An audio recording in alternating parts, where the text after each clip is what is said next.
Subscribe करें गुरुजी world और bell icon को प्रेस करें सबसे पहले सिलेक्शन के लिए। हेलो दोस्तों, स्वागत है आपका गुरुजी वर्ल्ड एग्जाम स्टडी प्लेटफॉर्म में। आज की इस वीडियो में दोस्तों मैं आपके लिए लेकर आई हूँ भारतीय संविधान से रिलेटेड 100 से अधिक महत्वपूर्ण प्रश्न जो कि आपकी आने वाली सभी परीक्षाओं के लिए काफ़ी इंपॉर्टेंट है। तो दोस्तों इस वीडियो में अंत तक बने रहिएगा। मोस्ट इंपॉर्टेंट और ट्रेंडिंग प्रश्न लिए हुए हैं, हर एक टॉपिक को यहाँ पर कवर किया गया है। पहला प्रश्न देखिए दोस्तों, पहला प्रश्न है संविधान सभा की सलाहकार समिति के अध्यक्ष कौन थे। तो दोस्तों जब संविधान सभा का निर्माण हो रहा था तो कई सारी समितियां बनी थी। सलाहकार समिति की बात करें तो उस समय सलाहकार समिति के जो अध्यक्ष थे वो आपका सरदार वल्लभ भाई पटेल थे, यानी कि हमारा जो सही उत्तर है वो डी के साथ चला जाएगा। दोस्तों यहाँ पर हम लोग बात करें जवाहरलाल नेहरू की, तो जवाहरलाल नेहरू संघीय समिति के अध्यक्ष थे। भीमराव अम्बेडकर जो थे ये प्रारूप समिति के अध्यक्ष थे और राजेंद्र प्रसाद जो थे ये आपका वार्ता समिति के अध्यक्ष थे। आप लोग नोट कर सकते हैं, इनसे रिलेटेड भी प्रश्न पूछा जाता है। नेक्स्ट देखेंगे दोस्तों, अगला प्रश्न है भारतीय संविधान सभा की स्थापना कब हुई। मोस्ट इंपॉर्टेंट प्रश्न है दोस्तों, इस तरह के प्रश्न ट्रेंडिंग हो रहे हैं। ईयर और डेट पूछी जाती है आपसे। तो भारतीय संविधान सभा की स्थापना की बात करें तो 9 दिसंबर 1946 को इसकी स्थापना हुई थी और इसकी पहली बैठक जो थी भारतीय संविधान सभा की ये भी आपकी 9 दिसंबर 1946 को हुई थी, जिसमें कि आपका अस्थायी अध्यक्ष जो थे ये आपके सच्चिदानंद सिन्हा चुने गए थे। और इसकी जो दूसरी बैठक थी दोस्तों ये भी आप लोग नोट कर सकते हैं, ये 11 दिसंबर 1946 को हुई थी और इसमें जो है स्थायी अध्यक्ष चुने गए थे डॉक्टर राजेंद्र प्रसाद। तो दोस्तों ये थे कुछ इंपॉर्टेंट फैक्ट्स। अगला प्रश्न देखेंगे हम लोग, संविधान निर्मात्री सभा में झंडा समिति के अध्यक्ष थे। तो दोस्तों यहाँ पर झंडा समिति की बात की जा रही है। झंडा समिति की बात करें तो संविधान निर्मात्री सभा में झंडा समिति के अध्यक्ष JB कृपलानी थे, यानी कि हमारा जो सही उत्तर है ये ए के साथ चला जाएगा। अगला प्रश्न देखेंगे, भारतीय संविधान की प्रस्तावना में भारत को किस रूप में घोषित किया गया था। तो दोस्तों इसका जो सही उत्तर है ये सी के साथ चला जाएगा। भारतीय संविधान की प्रस्तावना में भारत को एक प्रभुत्व संपन्न समाजवादी धर्मनिरपेक्ष प्रजातांत्रिक गणराज्य के रूप में घोषित किया गया है। अगला प्रश्न है दोस्तों, 42वें संविधान संशोधन अधिनियम 1976 द्वारा प्रस्तावना में किस शब्द को नहीं जोड़ा गया। तो दोस्तों यहाँ पर नहीं पूछा गया है कौन सा शब्द नहीं जोड़ा गया था। तो सही उत्तर जो है ये आपका सी के साथ चला जाएगा। गुट निरपेक्ष ये शब्द नहीं जोड़ा गया था, बाकी धर्मनिरपेक्ष, समाजवादी, एकता और अखंडता जैसे शब्द जोड़े गए थे। अगला प्रश्न है दोस्तों, भारत का संविधान पूर्ण रूप से कब तैयार हुआ था। तो भारत के संविधान की बात करें तो दोस्तों ये पूर्ण रूप से आपका 26 नवंबर 1949 में पूर्ण रूप से ये बनकर तैयार हो गया था, यानी कि हमारा बी आंसर सही हो जाएगा। और दोस्तों हम लोग 26 नवंबर को ही संविधान दिवस के रूप में मनाते हैं। नेक्स्ट देखेंगे दोस्तों, अगला प्रश्न है, निम्नलिखित में से किस तिथि को भारतीय संविधान लागू किया गया था। तो दोस्तों यहाँ पर लागू की बात की जा रही है, ये लागू किया गया था 26 जनवरी 1950 को, यानी कि हमारा जो सही उत्तर है ये ए के साथ चला जाएगा। 26 जनवरी 1950 को संविधान जो है भारतीय संविधान इसको लागू कर दिया गया था। भारतीय संविधान के किस संशोधन द्वारा प्रस्तावना में समाजवादी और धर्मनिरपेक्ष शब्द जोड़े गए थे। तो दोस्तों ये जो दो शब्द हैं ये प्रस्तावना में जोड़े गए थे कौन से संविधान संशोधन के द्वारा, 42वें संविधान संशोधन के द्वारा, यानी कि बी आंसर जो है ये आपका यहाँ पे सही हो जाएगा। नेक्स्ट देखिए दोस्तों, अगला प्रश्न क्या है, भारतीय संविधान की प्रांतीय संविधान समिति के अध्यक्ष कौन थे। तो प्रांतीय संविधान समिति आपसे पूछा जा रहा है, इसके अध्यक्ष कौन थे। इसके अध्यक्ष थे दोस्तों सरदार वल्लभ भाई पटेल, यानी कि बी आंसर हमारा यहाँ पे बिल्कुल सही होगा। संविधान के किस अनुच्छेद में यह कहा गया है कि सभी सार्वजनिक स्थान सभी नागरिकों के लिए खुले हुए हैं, यानी कि दोस्तों समानता के अधिकार की बात किस अनुच्छेद में की गई है।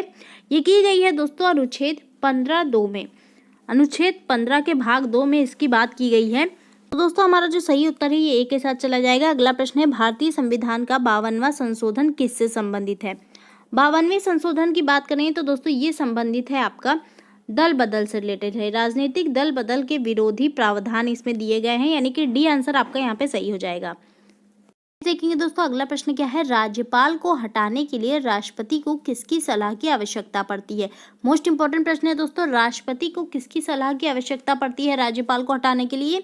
सही उत्तर जो है दोस्तों ये आपका डी के साथ चला जाएगा। किसी की सलाह की आवश्यकता नहीं पड़ती है, राष्ट्रपति खुद ही हटा सकते हैं, क्योंकि जो राज्यपाल का पद होता है ये राष्ट्रपति के द्वारा ही दिया गया होता है। नेक्स्ट देखेंगे हम लोग दोस्तों अगला प्रश्न क्या है, कस्बा योजना समिति भारतीय संविधान के किस भाग में आती है। इस योजना समिति की बात करें तो दोस्तों ये योजना समिति जो है ये संविधान के भाग 9A में आती है, यानी कि सी आंसर आपका यहाँ पे राइट हो जाएगा। अगला प्रश्न है दोस्तों, निम्नलिखित में से कौन सी भाषा संविधान की 8वीं अनुसूची में नहीं जोड़ी गई। तो दोस्तों संविधान की जो 8वीं अनुसूची है इसमें राजस्थानी भाषा नहीं जोड़ी गई थी, यानी बी आंसर आपका यहाँ पे राइट हो जाएगा। सिक्किम भारत संघ का सदस्य कौन से संविधान संशोधन के द्वारा बना था। तो दोस्तों अगर बात करें सिक्किम राज्य की, ये किस संविधान संशोधन के द्वारा भारत का एक राज्य बन गया था। तो दोस्तों यहाँ पर जो सही उत्तर है ये सी के साथ चला जाएगा। 36वें संविधान संशोधन के द्वारा 1975 में सिक्किम जो है ये भारत संघ का सदस्य बन गया था। अगला प्रश्न है, गोवा भारत का 25वां राज्य कब बना था। तो दोस्तों गोवा की बात करें तो ये भारत का 25वां राज्य बना था 1987 में, यानी कि सी आंसर आपका यहाँ पे सही हो जाएगा। नेक्स्ट देखिए दोस्तों अगला प्रश्न है, गोवा भारत का 25वां राज्य कब बनाया गया। मोस्ट इंपॉर्टेंट प्रश्न है दोस्तों। गोवा को पूर्ण राज्य का दर्जा जो मिला था ये वर्ष 1987 में मिला था और ये भारत का 25वां राज्य बन गया था। अगला प्रश्न है, परिसीमन आयोग की स्थापना कब हुई। तो दोस्तों इस आयोग की बात करें तो इसकी स्थापना वर्ष 2002 में हुई थी, यानी कि बी आंसर हमारे यहाँ पे सही हो जाएगा। अगला प्रश्न देखिए दोस्तों, निम्नलिखित में से कौन सी समिति पिछड़े वर्गों से संबंधित है। दोस्तों अगर निम्न में से बात करें तो काका कालेकर समिति जो है ये पिछड़े वर्गों से संबंधित है। सी आंसर आपका यहाँ पे बिल्कुल सही हो जाएगा।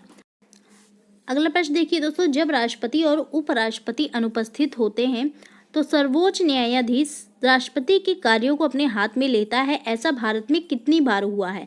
मोस्ट इंपॉर्टेंट प्रश्न है दोस्तों। जब राष्ट्रपति और उपराष्ट्रपति दोनों ही अनुपस्थित रहते हैं तो जो राष्ट्रपति का पदभार होता है ये किसके हाथों में जाता है, ये सर्वोच्च न्यायाधीश के हाथों में जाता है और ऐसा भारत में दोस्तों केवल एक बार हुआ है। ये आंसर आपका यहाँ पे सही हो जाएगा। मोहम्मद हिदायत उल्ला ऐसे सर्वोच्च न्यायाधीश थे जिन्होंने राष्ट्रपति का पदभार संभाला था। भारतीय संविधान का अनुच्छेद 280 किससे संबंधित है। तो अनुच्छेद 280 की बात करें तो इसका संबंध दोस्तों वित्त आयोग से है। डी आंसर आपका यहाँ पे सही हो जाएगा। निम्नलिखित में से कौन सा केंद्र सरकार के अधिकार क्षेत्र में नहीं आता है। तो दोस्तों निम्न में से कौन सा केंद्र सरकार के अधिकार क्षेत्र में नहीं आता है। सही उत्तर आपका ए के साथ चला जाएगा, यानी भूमि राजस्व जो होता है ये आपका केंद्र सरकार के अधिकार क्षेत्र में नहीं आता है। अगला प्रश्न देखिए दोस्तों, भारतीय नागरिकता अधिनियम कब पारित हुआ था। तो दोस्तों नागरिकता अधिनियम की बात करें तो भारतीय नागरिकता अधिनियम ये वर्ष 1955 में पारित हुआ था। डी आंसर आपका यहाँ पे सही हो जाएगा। निम्नलिखित में से एकमात्र गलत छांटिए। तो गलत आंसर को आपको यहाँ पे चेक करना है कौन सा गलत है। तो दोस्तों मैं यहाँ पे आपको बता दूं जो गलत आंसर है ये आपका डी है।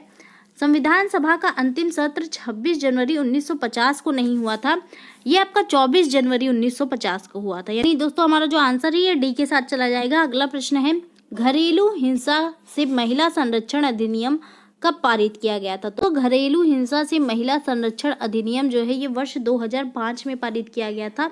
बी आंसर आपका यहाँ पे सही हो जाएगा। निम्नलिखित में से संविधान का कौन सा भाग संशोधित नहीं किया जा सकता है।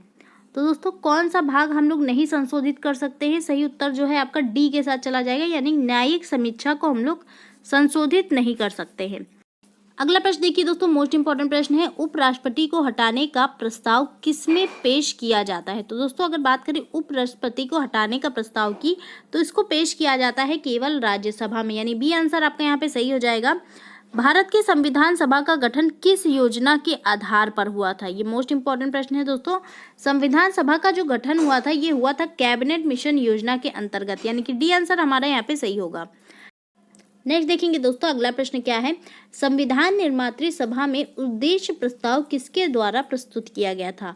उद्देश्य प्रस्ताव की बात करें तो दोस्तों इसको प्रस्तुत किया गया था पंडित जवाहरलाल नेहरू के द्वारा, यानी कि ए आंसर आपके यहाँ पे बिल्कुल सही होगा।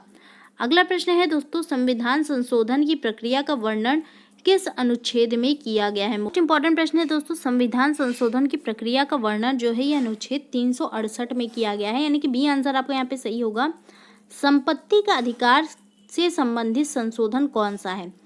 तो दोस्तों अगर बात करें संपत्ति का अधिकार ये किस संशोधन से संबंधित है, ये संबंधित है दोस्तों 44वें संविधान संशोधन से, यानी ए आंसर हमारा यहाँ पे सही हो जाएगा। अगला प्रश्न देखेंगे दोस्तों, मताधिकार की आयु 21 वर्ष से घटाकर 18 वर्ष ये किस संशोधन में की गई थी। दोस्तों मताधिकार की आयु पहले 21 वर्ष थी, बाद में इसको 18 वर्ष कर दिया गया था। इसको किया गया था 61वें संविधान संशोधन अधिनियम के द्वारा, यानी कि ए आंसर जो है ये हमारा सही हो जाएगा। निम्न में से कौन सा मौलिक अधिकार नहीं है? दोस्तों नहीं है पूछा गया है आपसे, तो निम्न में से बात करें तो संपत्ति का अधिकार जो है इसको 44वें संविधान संशोधन अधिनियम के द्वारा मौलिक अधिकार से हटा दिया गया था, तो ये करंट में मौलिक अधिकार नहीं है। नेक्स्ट देखेंगे दोस्तों, अगला प्रश्न है 1925 में अधिकारों की घोषणा किस रूप में की गई थी? तो 1925 की बात करें तो दोस्तों 1925 में अधिकारों की घोषणा जो है ये the Commonwealth of India bill के द्वारा की गई थी, यानी कि डी आंसर आपका यहाँ पे बिल्कुल सही होगा। संविधान के किस संशोधन द्वारा मूल कर्तव्यों को जोड़ा गया? तो दोस्तों मूल कर्तव्य जो है ये 42वें संविधान संशोधन अधिनियम के द्वारा जोड़े गए हैं। अगला प्रश्न देखिए दोस्तों, बेरोजगार लोगों के लिए बेरोजगारी भत्ते की व्यवस्था करना ये किससे संबंधित है? तो दोस्तों इसका संबंध जो है ये नीति निर्देशक तत्वों से है, यानी कि हमारा जो सही उत्तर है ये सी के साथ चला जाएगा। अगला प्रश्न है, भारत के उपराष्ट्रपति का निर्वाचन किया जाता है। तो उपराष्ट्रपति का निर्वाचन ये कैसे करते हैं आपसे पूछा जा रहा है। ये किया जाता है दोस्तों संसद के दोनों सदनों के सदस्यों के द्वारा, दोनों सदनों के सदस्यों के द्वारा भारत के उपराष्ट्रपति का निर्वाचन होता है। अगला प्रश्न देखिए दोस्तों, लाभ के पद का निर्णय कौन लेता है?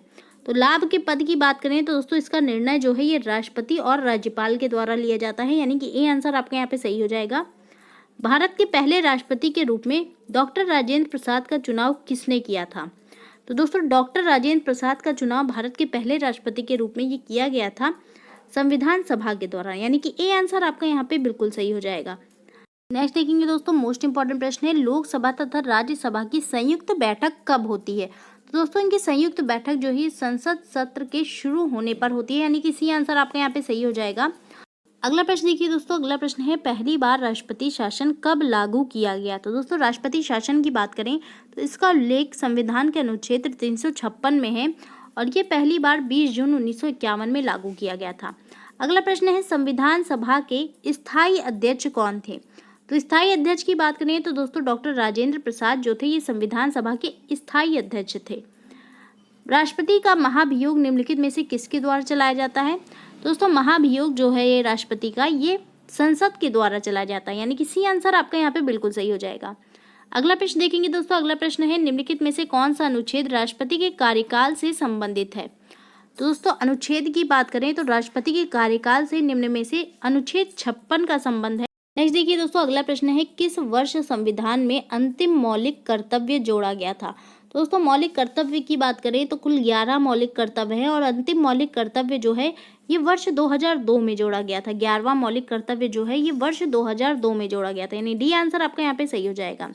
राज्यपाल को पद और गोपनीयता की शपथ किसके द्वारा दिलाई जाती है? तो दोस्तों ये दिलाई जाती है उच्च न्यायालय के मुख्य न्यायाधीश के द्वारा। ए आंसर आपके यहाँ पे बिल्कुल सही होगा।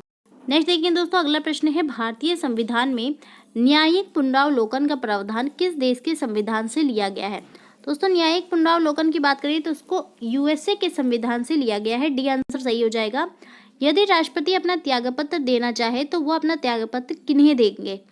तो दोस्तों अगर राष्ट्रपति त्यागपत्र देना चाहते हैं तो वो अपना त्यागपत्र उपराष्ट्रपति को देते हैं। सी आंसर आपका यहाँ पे सही हो जाएगा। भारतीय संविधान का कौन सा भाग केंद्र शासित प्रदेशों के बारे में बताता है? तो केंद्र शासित प्रदेशों के बारे में निम्न में से कौन सा भाग बताता है? भाग 8 जो है दोस्तों संविधान का ये केंद्र शासित प्रदेशों के बारे में बताता है। अगला प्रश्न देखेंगे दोस्तों, अगला प्रश्न है, राष्ट्रपति पर महाभियोग की शुरुआत संसद के किस सदन से की जाती है? तो दोस्तों राष्ट्रपति पर जो महाभियोग है ये संसद के किसी भी सदन के द्वारा की जा सकती है, यानी कि डी आंसर हमारा जो है ये यहाँ पर सही हो जाएगा। अगला प्रश्न देखिए दोस्तों, भारतीय संविधान की मसौदा समिति का अध्यक्ष कौन थे? दोस्तों यहाँ पर देख रहे हैं आपका हर तरीके की समिति के बारे में मैंने प्रश्न आपको कराया हुआ है। मसौदा समिति की बात करें तो भारतीय संविधान की मसौदा समिति के जो अध्यक्ष थे ये BR अम्बेडकर थे। ये आंसर आपका यहाँ पे सही हो जाएगा। नेक्स्ट देखिए दोस्तों, बहुत ही ज्यादा इंपॉर्टेंट प्रश्न है, भारत के संविधान का भाग 4 किसके बारे में बताता है? तो संविधान के भाग 4 की बात करें तो दोस्तों इसमें राज्य के नीति निर्देशक सिद्धांतों का उल्लेख किया गया है। सी आंसर आपका यहाँ पे सही हो जाएगा। नेक्स्ट देखिए दोस्तों, संविधान के किस भाग में पंचायती राज व्यवस्था संबंधी प्रावधान दिए गए हैं? मोस्ट इंपॉर्टेंट प्रश्न है दोस्तों। पंचायती राज व्यवस्था की बात करें तो इसका प्रावधान जो है ये भाग 9 में दिया हुआ है। ए आंसर आपका यहाँ पे सही हो जाएगा। अगला प्रश्न देखिए दोस्तों, बहुत ही ज़्यादा इंपॉर्टेंट है। संविधान के किस भाग में मूल अधिकार का उल्लेख मिलता है? तो मूल अधिकार की बात करें तो दोस्तों इसका उल्लेख जो है ये संविधान के भाग 3 में अनुच्छेद 12 से लेकर 35 तक में इसका प्रावधान मिलता है। अगला प्रश्न देखेंगे, संविधान सभा की प्रारूप समिति द्वारा प्रस्तुत प्रारूप संविधान में कितनी अनुसूचियां थीं? दोस्तों आपको बता दें, जो प्रारूप समिति द्वारा प्रस्तुत की गई अनुसूचियां थी वो कुल 8 थी। बी आंसर यहाँ पे सही हो जाएगा। और करंट में बात करें, अगर वर्तमान में कितनी अनुसूची हैं भारतीय संविधान में, तो कुल 12 अनुसूची हैं वर्तमान में भारतीय संविधान में। नेक्स्ट देखेंगे दोस्तों, किस संविधान संशोधन अधिनियम के द्वारा भारतीय संविधान में 9वीं अनुसूची जोड़ी गई थी? तो 9वीं अनुसूची की बात करें तो दोस्तों इसको पहले संविधान संशोधन अधिनियम के द्वारा जोड़ा गया था। ए आंसर आपका यहाँ पे सही हो जाएगा। 73वें संविधान संशोधन अधिनियम द्वारा भारत के संविधान में कौन सी अनुसूची जोड़ी गई थी? दोस्तों 73वें संविधान संशोधन अधिनियम की बात करें तो इसके द्वारा 11वीं अनुसूची जोड़ी गई थी। सी आंसर आपका यहाँ पे सही हो जाएगा। अगला प्रश्न है दोस्तों, भारतीय संविधान के किस अनुच्छेद के अंतर्गत भाषण एवं अभिव्यक्ति की स्वतंत्रता के अधिकार की गारंटी दी गई है? दोस्तों अभिव्यक्ति की स्वतंत्रता के अधिकार की बात करें तो इसकी गारंटी जो है ये अनुच्छेद 19 में दी गई है, यानी कि ए आंसर आपका यहाँ पे सही हो जाएगा। मौलिक अधिकार के अंतर्गत कौन सा अनुच्छेद बच्चों के शोषण से संबंधित है? तो दोस्तों अगर बात करें बच्चों के शोषण से संबंधित अधिकार जो है ये किस अनुच्छेद में है? ये अनुच्छेद 24 में इसका प्रावधान है। डी आंसर आपका यहाँ पे सही हो जाएगा। अगला प्रश्न देखिए दोस्तों, अगला प्रश्न है, भारतीय संविधान का कौन सा अनुच्छेद राज्य सरकारों को ग्राम पंचायत के गठन का निर्देश देता है? मोस्ट इंपॉर्टेंट प्रश्न है दोस्तों, राज्य सरकारों को ग्राम पंचायतों के गठन का निर्देश ये किस अनुच्छेद के द्वारा दिया जाता है? अनुच्छेद 40 के द्वारा। डी आंसर आपका यहाँ पे बिल्कुल सही होगा। अगला प्रश्न है, भारत के संविधान के किस अनुच्छेद के अंतर्गत भारत का राष्ट्रपति पर महाभियोग चलाया जा सकता है? तो राष्ट्रपति पर महाभियोग दोस्तों ये किस अनुच्छेद के अंतर्गत चलाया जा सकता है? सही उत्तर जो है दोस्तों ए के साथ चला जाएगा, अनुच्छेद 61 के अंतर्गत। संविधान के किस अनुच्छेद में उपराष्ट्रपति के पद का प्रावधान दिया हुआ है? तो दोस्तों उपराष्ट्रपति के पद की बात करें तो इसका प्रावधान जो है ये संविधान के अनुच्छेद 63 में दिया हुआ है, यानी कि सी आंसर हमारा यहाँ पे सही होगा। अगला प्रश्न देखेंगे दोस्तों, भारत के महान्यायवादी की नियुक्ति से संबंधित अनुच्छेद कौन सा है? मोस्ट इंपॉर्टेंट प्रश्न है दोस्तों। महान्यायवादी की बात करें तो दोस्तों इससे संबंधित जो अनुच्छेद है वो अनुच्छेद 76 है, यानी कि सी आंसर आपका यहाँ पे सही होगा। अगला प्रश्न है, कौन सा अनुच्छेद संसद के 2 अधिवेशनों के बीच 6 माह के अंतराल की अनिवार्यता का उल्लेख करता है? बहुत ही ज़्यादा महत्वपूर्ण प्रश्न है दोस्तों। संसद के 2 अधिवेशनों के बीच 6 माह का अंतराल होना चाहिए, आप सभी को पता है, लेकिन ये किस अनुच्छेद के अंतर्गत आता है? ये आता है दोस्तों अनुच्छेद 85 के अंतर्गत, यानी कि डी आंसर आपके यहाँ पे सही होगा। नेक्स्ट देखिए दोस्तों, अगला प्रश्न क्या है? अगला प्रश्न है, भारतीय संविधान का निम्न में से कौन सा अनुच्छेद भारत के राष्ट्रपति में अध्यादेश जारी करने की शक्ति प्रदान करता है? भारत के राष्ट्रपति को अध्यादेश जारी करने की शक्ति कौन सा अनुच्छेद प्रदान करता है, आपसे पूछा जा रहा है। ये प्रदान करता है दोस्तों अनुच्छेद 123, इसमें ये प्रावधान दिया हुआ है। नेक्स्ट देखेंगे, संविधान के किस अनुच्छेद में सर्वोच्च न्यायालय के न्यायाधीश पर महाभियोग चलाए जाने का प्रावधान है? तो सर्वोच्च न्यायालय के न्यायाधीश पर महाभियोग चलाए जाने का प्रावधान ये किस अनुच्छेद में है?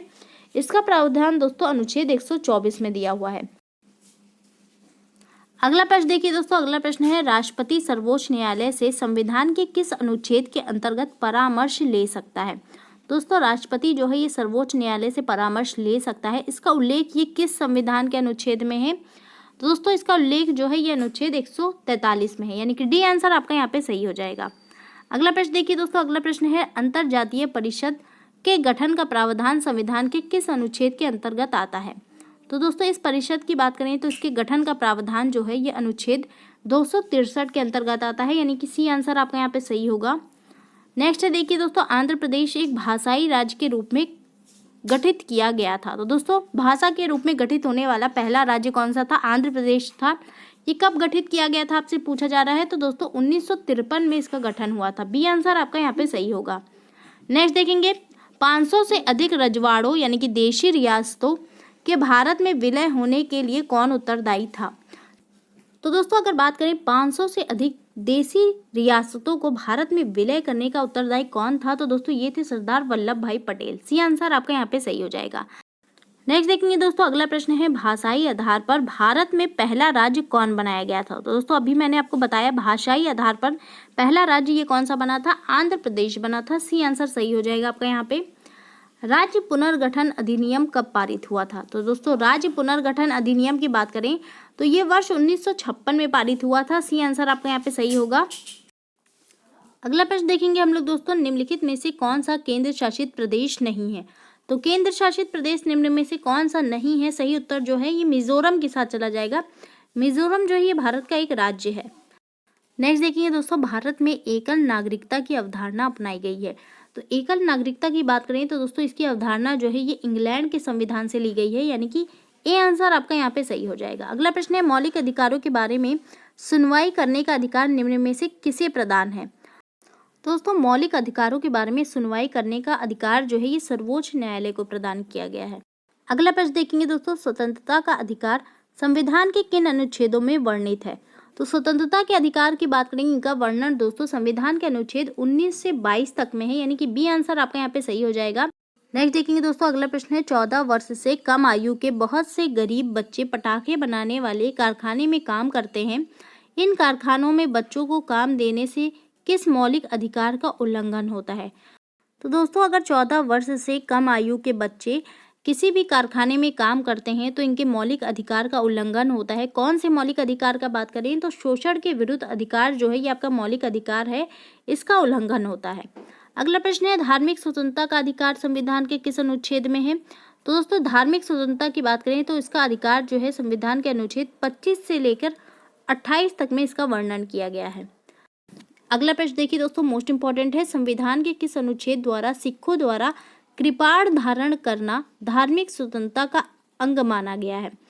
तो दोस्तों सिखों द्वारा कृपाण धारण करना धार्मिक स्वतंत्रता का अंग माना गया है, इसका उल्लेख जो है ये संविधान के अनुच्छेद 25 में दिया हुआ है, यानी कि बी आंसर आपका यहाँ पे सही हो जाएगा। नेक्स्ट देखेंगे, भारतीय संविधान का कौन सा अनुच्छेद अल्पसंख्यकों को अपनी मनपसंद शिक्षण संस्थानों को स्थापित तथा संचालित करने का अधिकार को संरक्षण प्रदान करता है।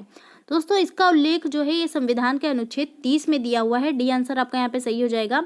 नेक्स्ट है, भारतीय संविधान के किस अनुच्छेद में संवैधानिक उपचारों का अधिकार दिया हुआ है। मोस्ट इंपॉर्टेंट प्रश्न है दोस्तों, संवैधानिक उपचारों का अधिकार जो है ये संविधान के अनुच्छेद 32 में दिया हुआ है। सी आंसर आपका यहाँ पे सही होगा। भारतीय संविधान के किस अनुच्छेद में राज्य के नीति निर्देशक तत्वों का उल्लेख है। तो नीति निर्देशक तत्वों की बात करें तो दोस्तों अनुच्छेद 36 से लेकर 51 तक में इसका उल्लेख किया गया है। किस संवैधानिक संशोधन अधिनियम ने राज्य के नीति निर्देशक तत्वों को मौलिक अधिकारों की अपेक्षा अधिक प्रभावशाली बनाया। तो दोस्तों इसका जो सही आंसर है एक के साथ चला जाएगा। 42वें संवैधानिक संशोधन अधिनियम 1976 के द्वारा जो नीति निर्देशक तत्व जो हैं इनको मौलिक अधिकारों की अपेक्षा अधिक प्रभावशाली बनाया गया। नेक्स्ट देखेंगे दोस्तों, निम्न में से कौन सी एक समिति ने नागरिक के मूल कर्तव्यों को 1976 में सम्मिलित करने की अनुशंसा की थी। तो मूल कर्तव्य जो है ये किस समिति की अनुशंसा पर जोड़े गए थे। ये जोड़े गए थे दोस्तों स्वर्ण सिंह समिति की इस अनुशंसा पे। मोस्ट इंपॉर्टेंट प्रश्न है। अगला प्रश्न है, 1976 में 42वें संशोधन द्वारा संविधान में नागरिकों के लिए कितने मौलिक कर्तव्य निश्चित किए गए थे। तो दोस्तों 42वें संविधान संशोधन अधिनियम के द्वारा 1976 में कुल 10 मौलिक कर्तव्य जोड़े गए थे। अगला प्रश्न है, कौन सी प्रथा संसदीय प्रणाली को भारत की देन है। दोस्तों शून्यकाल की जो प्रथा है ये संसदीय प्रणाली को भारत की देन है। अगला प्रश्न देखेंगे हम लोग दोस्तों, अगला प्रश्न है, वित्त बिल के लिए किसकी पूर्व स्वीकृति आवश्यक है। तो दोस्तों वित्त बिल की बात करें तो इसके लिए भारत के राष्ट्रपति की पूर्व स्वीकृति आवश्यक होती है। निम्न श्रेणियों में से किसके विधेयक केवल लोकसभा में ही प्रारंभ किए जा सकते हैं।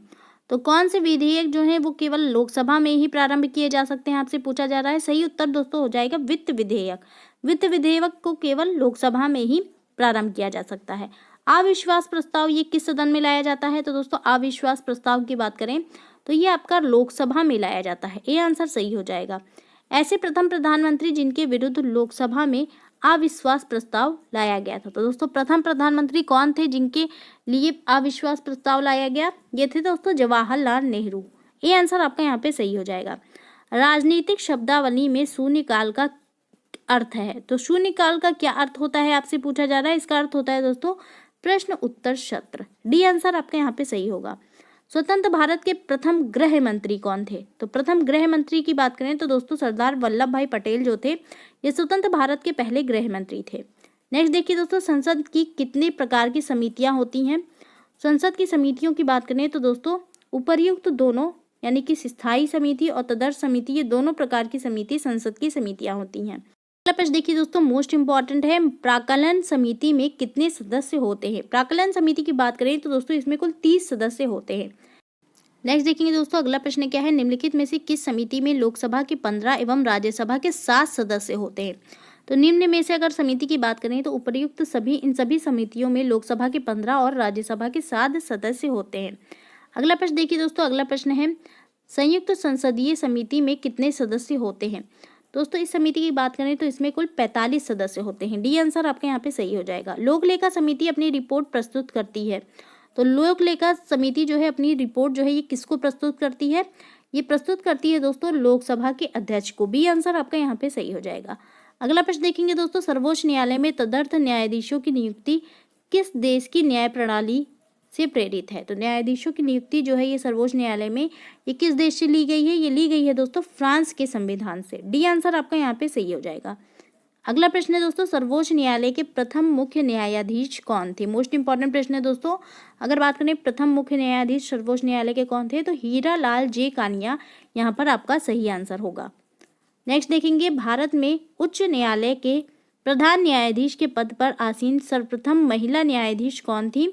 दोस्तों इसका जो सही उत्तर है ये लीला सेठ के साथ चला जाएगा। लीला सेठ जो थी ये उच्च न्यायालय के प्रधान न्यायाधीश के पद पर आसीन होने वाली पहली न्यायाधीश थी। अगला प्रश्न है, मुख्यमंत्री की नियुक्ति संविधान के किस अनुच्छेद के अंतर्गत होती है?